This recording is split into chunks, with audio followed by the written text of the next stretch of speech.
The ancient world was a brutal place, and nowhere was the lesson of power taught more harshly than in the mighty heart of Rome.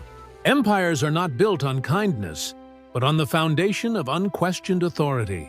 The public execution of criminals was a deeply ingrained tradition, a civic spectacle intended not just to punish, but to utterly terrify.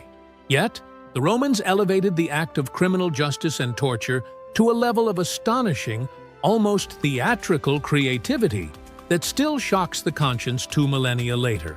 While simple methods like beheadings certainly existed for those with a recognized status, so too did the infamous Tarpeian Rock, a sheer cliff face on the Capitoline Hill from which convicted traitors were mercilessly hurled to their deaths. But for the most serious crimes, or when the state truly needed to send a definitive message of absolute, overwhelming authority, these swifter methods were simply not sufficient.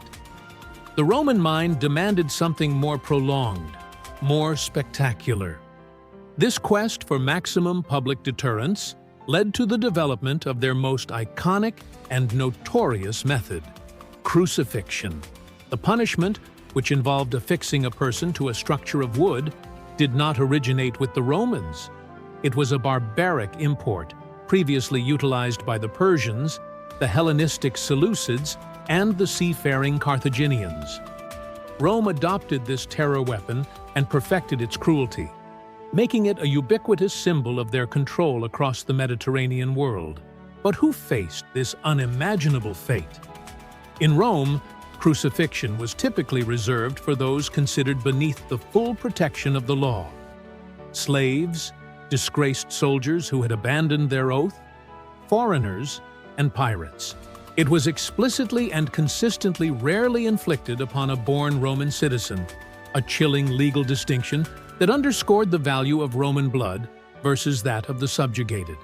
The torturous ordeal usually began long before the cross itself. The victim would first undergo scourging or violent whipping with leather thongs tipped with bone or metal, an act designed to strip away not just flesh, but dignity, weakening them severely, and often leading to critical blood loss. This broken figure was then compelled to carry a portion of their cross to the execution site, a path known as the Via Dolorosa. Historical and archaeological evidence strongly suggests the condemned likely only bore the heavy crossbeam or patibulum, which could weigh up to 100 pounds, while the vertical post remained permanently fixed in place at the execution ground, ready for reuse. The journey itself was part of the punishment, a public parade of degradation witnessed by the fearful populace. Once at the location, the victim's arms were secured to the crossbeam. This was achieved either by driving thick, square nails through the wrists, which would pierce the medial nerve and cause blinding pain, or by binding them tightly with tough rope. Some anatomical studies even suggest that the arms might have been secured over the back of the beam before being nailed down. Given the sheer volume of executions, scholars still debate the precise, standardized methods used, including the exact placement of the limbs and the number of nails. It seems most likely that executioners had no single rigid protocol. Indeed, they were often encouraged to improvise to increase the suffering and thus the dramatic impact. With the crossbeam secured, it was raised and locked onto the upright post.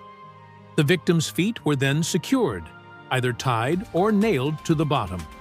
Suspended on the cross, the victim could endure an agonizing and deliberate survival for anywhere from a few hours to several days. The immediate physical trauma, shock, blood loss, dehydration, and exposure was horrific, but the cause of death was meticulously cruel. The suspended position, with the arms outstretched, causes immense, life-sapping strain on the diaphragm and respiratory system. To take a breath, the condemned had to desperately push up with their legs, grinding their weight against the painful nails, just to relieve the pressure and inhale a shallow draft of air.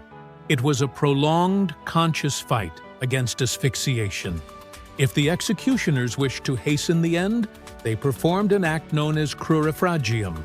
They would break the legs, a final, brutal act that instantly removed the ability to push up and breathe, plunging the victim toward a swift, suffocating death. The body, now truly lifeless, might be removed for burial, or, in many cases, it was left attached to decay in the open air, a decaying spectacle designed to break the will of any observer.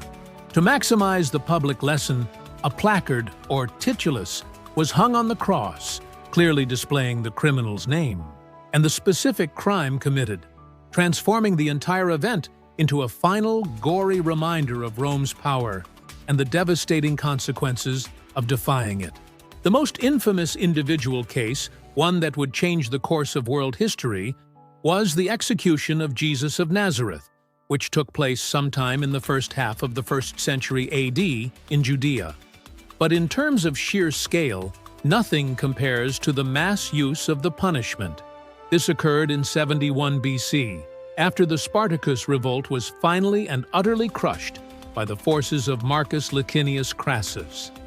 To send an unmistakable permanent message to the empire's massive slave population, Crassus ordered 6,000 survivors to be crucified along the Appian Way, the road stretching from Capua all the way back to Rome. This staggering line of suffering was a week-long, chilling, undeniable declaration of Roman supremacy that would be etched into the memory of generations. Crucifixion finally ceased to be a tool of the Roman state only in the early 4th century AD, when the newly Christianized empire, under Constantine the Great, abolished the practice for evident religious reasons. If the cross was a symbol of drawn-out, agonizing death, Rome had another method that was far faster, much gorier, and perfectly catered to the bloodlust of the Roman crowds. Public executions in the massive amphitheaters, often scheduled as a midday attraction between the main gladiatorial contests. This was Damnatio ad Bestias, or condemnation to the beasts. The name leaves nothing to the imagination. The condemned person was placed in the central arena before thousands of roaring spectators, and a hungry, often starved wild animal was released to tear them apart. Variations existed to maximize the dramatic effect. Sometimes a prisoner was given a wooden sword or spear for the illusion of a fighting chance, while at other times they were simply chained, helpless, and unarmed. The organizer, or editor, would choose whatever permutation would hold the crowd's attention most tightly. Organizers frequently added elaborate theatrical flair, constructing elaborate sets to stage dramatic mythological scenes where the condemned person was literally killed by the beasts, serving as a gruesome conclusion to the performance. This practice was closely tied to the venationes, or wild animal hunts, where exotic beasts were brought in for gladiators to fight. Spectacle was the absolute priority, not practicality, leading to the use of animals sourced from the far reaches of the empire, including massive Barbary lions, sleek leopards, formidable bears, and powerful crocodiles. Condemned people were also trampled to death by heavyweights like elephants, bulls, and wild boars. But here's the unexpected historical twist. Wild animals are not reliable performers. Many large predators were easily frightened by the thousands of screaming spectators and the sheer noise of the arena, often refusing to attack. To keep the promised blood flowing, Rome relied heavily on specialized handlers called bestiari. These men would deliberately starve and torment the animals before the events, driving them into a state of desperate, maddened hunger before they were released. The resultant spectacle was guaranteed. The frenzied beasts would fall upon the condemned prisoners, ripping them apart while the crowd roared its approval. This shocking practice continued until sometime in the 4th century. It ended not only because the gladiatorial games were waning in popularity, but for a sobering ecological reason. The sheer number of animals sent to the arena over the centuries was so immense that the Romans had effectively caused one of history's greatest ecological disasters, nearly exhausting the supply of exotic animal populations across North Africa and the Near East. But even the fate of the beasts paled in comparison to the penalty for the ultimate moral transgression. For the ancient Roman mind, the most heinous crime imaginable, a violation of the very foundation of the family unit, was parricide, the killing of a parent or close blood relative. Such a deep violation of the social and divine order required a unique and brutally specific punishment. While many parricides were simply thrown to the beasts, a very few, mercifully rare individuals faced something far worse: Poena Cullei, or the punishment of the sack. The criminal would be stripped, sewn inside a large, heavy leather sack, and prepared to be thrown into a river to drown.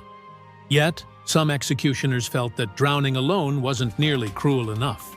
To compound the suffering, they would throw a strange and specific variety of live animals into the sack with the criminal: a dog, a monkey, a rooster, and a snake. Once the sack was plunged into the water, the panicking animals would claw and bite at the man in their desperate struggle to escape, multiplying his suffering until he eventually succumbed to the water. The Roman historian Livy noted that in 101 BC, Publius Malleolus was the first recorded person to be tied in a sack and drowned after killing his mother, though the mention of the animals only appeared in legal texts centuries later. Like many extreme Roman penalties, Poena Cullei was rarely carried out, serving more as a terrifying, unthinkable deterrent than an actual common practice. Its effectiveness was psychological. And what became of this practice? Strangely, this horrific method was resurrected in parts of Europe during the Middle Ages and even into the early modern era, a chilling testament to the endurance of Roman legal terror. At its zenith, the Roman Empire ruled over roughly a quarter of the world's population, an unparalleled feat of governance. They accomplished this feat with an iron fist, a mastery of law, and a more than a little touch of unforgettable, deranged creativity in the administration of justice. The punishments of Rome reveal that the greatest empires are often built on the greatest fears. This harrowing look into Roman justice is brought to you through our animated history series designed to bring the past vividly to life. We base our content on the detailed research of respected historians, with all key references shown on screen. If this exploration of power and ancient punishment fascinated you, please like this video, share it with friends, and comment below with your thoughts on the enduring and terrifying legacy of the Roman Empire. Don't forget to subscribe and hit the bell for more captivating animated history.